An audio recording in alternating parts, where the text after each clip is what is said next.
డబ్బు, అనారోగ్యం, ఉద్యోగం, వ్యాపారం, అప్పులతో బాధపడుతున్నారా? మీకోసమే launch your future programme.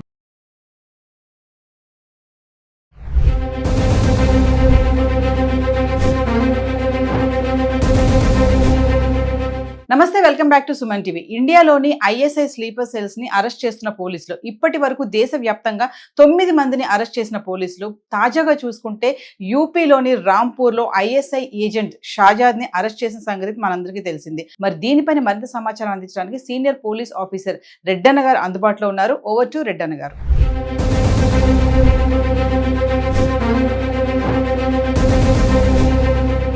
Pahalgam దాడి తర్వాత, ఉగ్రవాదులు దాడి తర్వాత చాలాసార్లు మనం అనుకున్నాం ఉగ్రవాద సంస్థలు ఇక్కడ స్లీపర్ సెల్స్ని పెట్టుకున్నారు. పెహల్గామ్ దాడి అప్పుడు కూడా 3 స్లీపర్ సెల్స్ వాళ్ళకి అసిస్ట్ చేశారు. ఈ మిగతా ఒక 10 మంది వరకు వాళ్ళకి ఆశ్రయం ఇచ్చారని అనుకున్నాం. 100ల కొద్ది sleeper cells all over India ఉంటారని. మనం 2007లో బాంబ్ బ్లాస్ట్ తర్వాత అప్పుడే అనుకున్నాం స్లీపర్ సెల్స్ చాలా ఉన్నాయి, హైదరాబాద్లో ఉన్నాయి, మిగతా ప్రదేశాల్లో ఉన్నాయని కూడా. మనకి గోకుల్ చాట్ కానివ్వండి, లుంబిని పార్క్ కానివ్వండి, ఇక్కడ ఎప్పుడు దిల్సుఖ్ నగర్ కానివ్వండి, అదేవిధంగా బాంబే బ్లాస్ట్ కానివ్వండి, అదే బెంగళూరులో కానీ, గుజరాత్లో కానీ, ఢిల్లీలో తర్వాత బాంబ్ బ్లాస్ట్ కానీ, ఇవన్నిటి వెనకాల ఎక్కడ ఇండియాలో బాంబ్ బ్లాస్ట్ జరిగినా మీకు ఏదో ఒక రకంగా దాని మూలాలు హైదరాబాద్లో తేలుతాయి. ఈ విషయం మనం ఎన్నోసార్లు మాట్లాడుకున్నాం. దానికి అనేక విధాల కారణాలు ఉన్నాయి. ఇక్కడ స్లీపర్ సెల్స్ ఎక్కువగా ఉండటానికి, ఉన్నా గుర్తించలేకపోవడానికి అనేక కారణాలు ఉన్నాయి. ఒకటి, మనం అతి ముఖ్యంగా పాకిస్తాన్ మన నుంచి విడిపోయిన తర్వాత ఇక్కడ హైదరాబాద్లో నుంచి పాకిస్తాన్లో విడిపోయిన వాళ్ళు బంధువర్గం ఉన్నారు. ఇచ్చిపుచ్చుకునేది ఉంది. ఇక్కడ అమ్మాయిల్ని అక్కడ, అక్కడ అమ్మాయిల్ని ఇక్కడ పెళ్లి చేసుకొని బంధుత్వాలు ఉన్నాయి కాబట్టి చేస్తున్నారు. అదేవిధంగా ఆ బంధుత్వము తర్వాత కొన్ని చిన్న చిన్న బిజినెస్లు, మనీ ట్రాన్సాక్షన్స్ ఉన్నాయి. సో హైదరాబాద్ నుంచి పాకిస్తాన్కి అనునిత్యం 100ల సంఖ్యలో ట్రావెల్ చేస్తారు. బంధువులు అనుకోండి, బిజినెస్ అనుకోండి, ఏదో విధంగా. అతి ముఖ్యంగా ఈ బంగ్లాదేశ్లో అయితే బాంబ్ బ్లాస్ట్ అయినప్పుడు 100ల సంఖ్యలు కాదు, 1000ల సంఖ్యలో ఇక్కడ అనాథరైజ్డ్ రెసిడెంట్స్ని గుర్తించాం. అప్పుడు వాళ్ళ లిస్ట్ ఇచ్చాం 2007లో. మరి తర్వాత ఈ విధంగా ఎక్కువ మంది ఉంటున్నారనేది వాళ్ళ ఆర్గనైజేషన్, అసోసియేషన్ కూడా ఇచ్చాం, లోకల్ ఇంటెలిజెన్స్ కూడా ఇచ్చాం. సో అప్పటి నుంచి కూడా ఇక్కడ అదే కాకుండా ఇంకోటి ఏమిటంటే గోల్డ్ తయారు చేసే దాంట్లో బంగ్లాదేశీయులు, ఆ తర్వాత పాకిస్తానీయులు చాలామంది నేర్పరులు ఉన్నారు. సో వాళ్ళంతా కూడా ఓల్డ్ సిటీలో 100ల సంఖ్యలో కార్ఖానాలు ఉన్నాయి. అంటే బంగారు, వెండి వస్తువులు నగిషి పెట్టడం, తయారు చేసాం. సో దీంట్లోకి వచ్చి చేరిపోతున్నారు. అతి ముఖ్యంగా స్లీపర్ సెల్స్ పాకిస్తానీయులు ఇక్కడ ఉండడానికి కారణం ఏమిటంటే, సో వేష భాషలు ఒకటే, వేషం ఒకటే, భాష ఒకటే, యాక్సెంట్ ఒకటే, ఫుడ్ హ్యాబిట్స్ ఒకటే.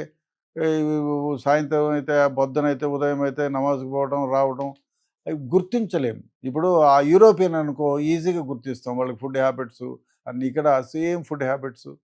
సాయంత్రం మార్నింగ్ అయితే ఇరానీ చాయ్, బిస్కెట్లు ఉండాలి, మామూలే.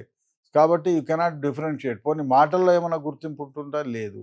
మనుషుల కలర్లో సేమ్, కాబట్టి మనం గుర్తించడం మహా కష్టం. అదే కాకుండా ఇక్కడ బాంబ్ బ్లాస్ట్ తర్వాత కూడా హైదరాబాద్లో స్లీపర్ సెల్స్ అనేది గుర్తించాం. అదేవిధంగా మనము పెహల్గామ్లో దాడి తర్వాత మనం ఆపరేషన్ సింధూర్ చేసాం.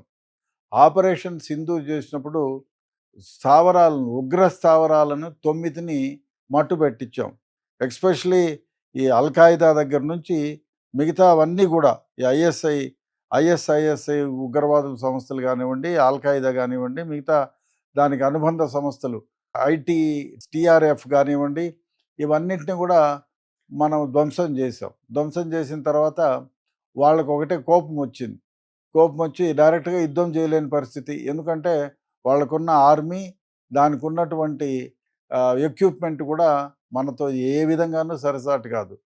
సో వాళ్ళకి ఇప్పుడు ఈ ఉగ్రవాద సంస్థలు చాలా వరకు ఒక 60 to 70% దెబ్బతినిపోయాయి. సో దానికి కక్ష సాధింపు చర్యగా వాళ్ళు ఏం చేశారు, అప్పుడే అనుకున్నాం. నేను టీవీ 99కి ఇచ్చిన ఇంటర్వ్యూలో చెప్పాను, స్లీపర్ సెల్స్ యాక్టివేట్ అవుతారు, 100ల సంఖ్యలో హైదరాబాద్లోనూ భారతదేశం మొత్తం మీద ఉన్నారని.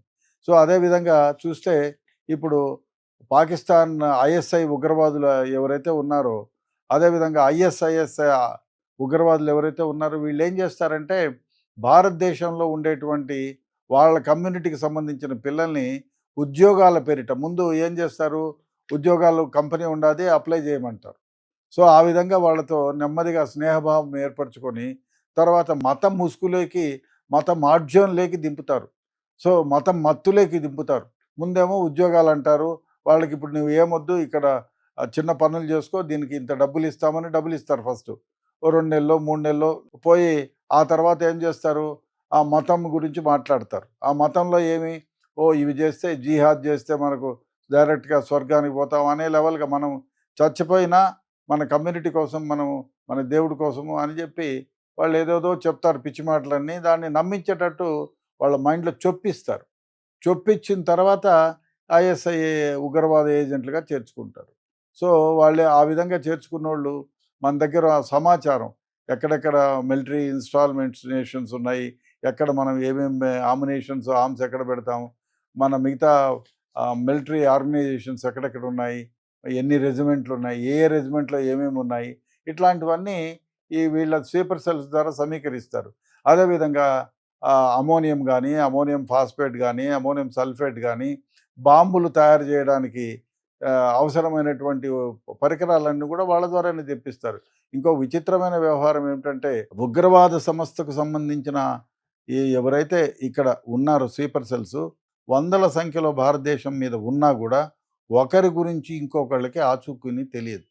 తెలియకోకుండా వాళ్ళు మేనేజ్ చేస్తారు. మీరు కేప్స్ తయారు చేసుకోండి, మీరు వైర్లు సెక్యూర్ చేయండి, మీరు టిఫిన్ బాక్సులు తెప్పించుకోండి, మీరు గన్ పౌడర్ తెప్పించుకోండి, మీరు సల్ఫర్ తెప్పించుకోండి, మీరు అమోనియం, అట్లా ఒక్కొక్కరికి ఒక ఇస్తారు ఒక టార్గెట్.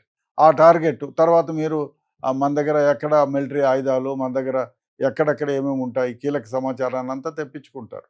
తెప్పించుకొని దాని తర్వాత ఏ విధంగా ఎక్కడ బ్లాస్ట్ చేయాలా అని.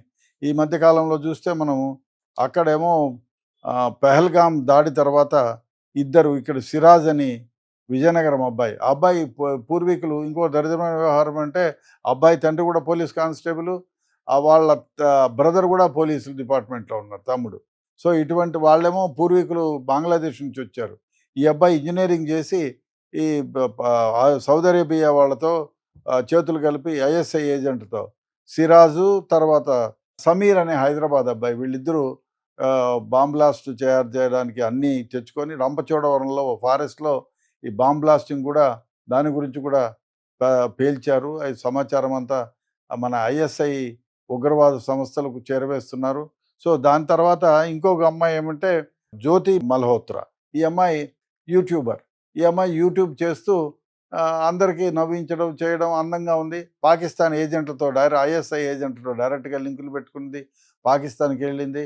మన దేశానికి సంబంధించిన మిలిటరీకి సంబంధించినటువంటి అన్ని ఆర్గనైజేషన్స్ ఎక్కడున్నాయి ఏమున్నాయి మొత్తం తీసుకెళ్ళి పాకిస్తాన్లో పెట్టుకునింది. పాకిస్తాన్ ఐఎస్ఐ ఏజెంట్లకు చేరవేసింది. ఇండియన్ హైకమిషన్లో ఉండే పాకిస్తానీ ఒక ఏజెంట్కి మొత్తం సమాచారం ఇచ్చింది. ఆయనతో కూడా శారీరక సంబంధం పెట్టుకునింది. మన దేశానికి సంబంధించినటువంటి అనేక కీలకమైనటువంటి డాక్యుమెంట్లతో పాటు మొత్తం పాకిస్తాన్ వాళ్ళు చేతిలో పెట్టింది. ఈ అమ్మాయిని అరెస్ట్ చేశారు. అదేవిధంగా ఈ రంపచోడవరంలో బాంబులను తయారు చేసి అక్కడ పేల్చినటువంటి సమీరు సిరాజ్ని అరెస్ట్ చేశారు. అదేవిధంగా జమీర్ అనే అబ్బాయిని అరెస్ట్ చేశారు. సో చాలామందిని అరెస్ట్ చేశారు. ఇప్పుడు జమ్మూ కాశ్మీర్లో ఇద్దరిని అరెస్ట్ చేశారు, బాంబేలో ఇద్దరిని అరెస్ట్ చేశారు. షాజాద్ అనే ఏజెంట్ని, అతను ఉత్తరప్రదేశ్లో రాంపూర్కు సంబంధించిన వ్యక్తి, అతను బిజినెస్ చేసుకున్నవాడు. ఇతను కూడా మన దేశం యొక్క కుట్రలన్నీ, మన దేశం యొక్క ఎక్కడెక్కడ ఏమేమి జరుగుతున్నాయి, మన దేశంలో మిలిటరీ ఎక్కడుంది, ఎయిర్ ఫోర్స్ ఎక్కడుంది, మన దగ్గర అదే ఏమేమి వెపన్స్ మనం వాడతాం, ఇవన్నీ కూడా చేరవేస్తున్నారు. ఇది చాలా దరిద్రమైన వ్యవహారం.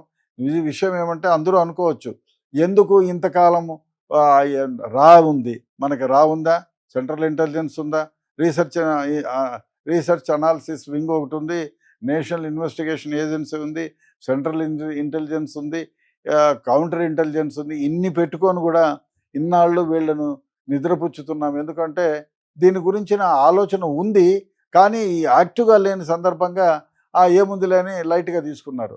ఎప్పుడైతే ఈ పహల్గామ్ దాడిలో స్వీపర్ సెల్స్ ఉన్నారు, ఇక్కడి నుంచే సమాచారం వెళ్ళింది అనేది వాళ్ళ దృష్టికి రాగానే తర్వాత ఈ స్వీపర్ సెల్స్ పైన గట్టి నిఘా పెట్టారు. దాంతోనే మనం దాదాపు ఇప్పటికే 10 మంది దాకా ఈ స్వీపర్ సెల్స్ని అరెస్ట్ చేసాం. ఇంకా వందల సంఖ్యలో స్వీపర్ సెల్స్ ఉన్నారనేది మనం గుర్తెరగాలి. వీళ్ళంతా కూడా ఇప్పుడిప్పుడే యాక్టివ్ అవుతున్నారు. ఈ పాకిస్తాన్ ఐఎస్ఐ కానీ ఐఎస్ఐఎస్ ఉగ్రవాద సంస్థలు కానీ వీళ్ళకి డబ్బులు పెట్టి పోషిస్తున్నారు. డెఫినెట్గా వీళ్ళందరినీ అనర్థ చేయాలి.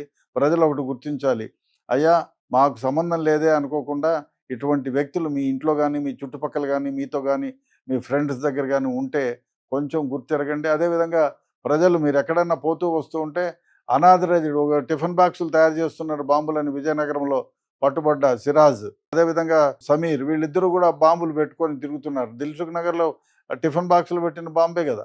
కాబట్టి అనాథరైజ్డ్ మీ మోటార్ సైకిల్ స్టాండ్లోనో కార్ స్టాండ్లలోనో అనాథరైజ్డ్ బ్యాగులు మీకు వెహికల్స్కి ఎక్కడన్నా తగిలించడమో ఎక్కడన్నా పెట్టడమో కనిపిస్తే ఇమీడియట్గా మీరు దాని దగ్గరికి వెళ్ళుకోకుండా పోలీసులకి సమాచారం ఇవ్వండి, ఫైర్ సర్వీసెస్ వాళ్ళకి సమాచారం ఇవ్వండి. సో ఇటువంటి జాగ్రత్తలు తీసుకోవాల్సిన అవసరం ఉంది. డెఫినెట్గా మన రా కానివ్వండి, నేషనల్ ఇన్వెస్టిగేషన్ ఏజెన్సీ కానివ్వండి, సెంట్రల్ ఇంటెలిజెన్స్ వారు కానివ్వండి చాలా జాగ్రత్తగా వ్యవహరిస్తున్నారు. మీకు ఒకవేళ ఎటువంటి సమాచారం వచ్చినా వీళ్ళు ఎందుకంటే మన మధ్యలో ఉంటారు, మనతోనే తిరుగుతారు, మనతోనే ఉంటారు, కానీ మనం కనిపెట్టలేని పరిస్థితి. కానీ కొంచెం లోతుగా ఎంక్వైరీ చేయాల్సిన అవసరం ఉంది ప్రతి భారతీయ పౌరుడికి. డెఫినెట్గా చేయాలి. ఇటువంటి వాళ్ళ యొక్క సమాచారం కొంచెం అనుమానం వచ్చినా పోలీసులకి ఇంటెలిజెన్స్కి చెప్పండి. మీ పేర్లు గుప్తంగా ఉంచబడతాయి.